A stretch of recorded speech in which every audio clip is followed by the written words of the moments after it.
আমার কাছে মনে হয় সুন্দর করে মুরগি কাটতে পারা একটি আর্ট। বিয়ের আগে আমি সুন্দর করে মুরগি কাটতে পারতাম না।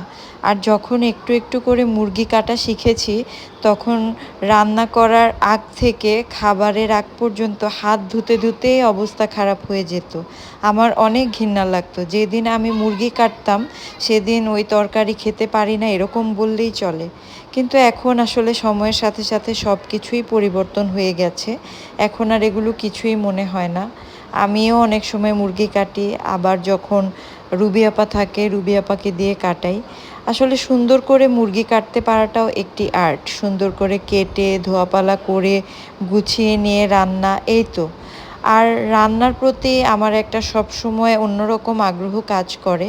তাই আমি চেষ্টা করি আমার রান্নাগুলো সুন্দর করে ভিডিও করে আপনাদের সাথে শেয়ার করার জন্য। আর আমার ভিডিওগুলো যদি আপনাদের ভালো লাগে, তাহলে অবশ্যই লাইক, কমেন্টস এবং সাবস্ক্রাইব করে পাশে থাকবেন। আপনাদের কাছে শুধুমাত্র এতটুকুই চাওয়া। যারা আমার চ্যানেলটি মানে ইতিমধ্যে সাবস্ক্রাইব করে ফেলেছেন, তাদেরকে অনেক অনেক ধন্যবাদ এবং আমার ভিডিওগুলো দেখার জন্য অনুরোধ করছি। আর যারা এখনও আমার চ্যানেলটি সাবস্ক্রাইব করেননি, অবশ্যই আমার চ্যানেলটি সাবস্ক্রাইব করে দিবেন।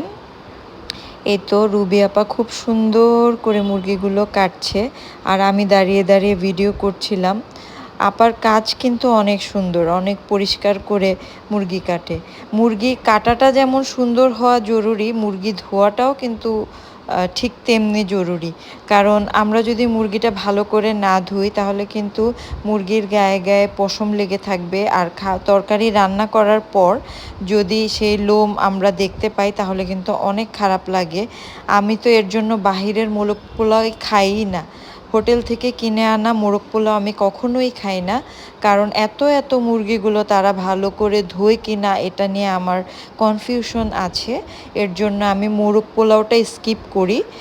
এই তো আজকে যারা ভিডিওটি এতক্ষণ দেখলেন, তাদেরকে অনেক ধন্যবাদ। বাই।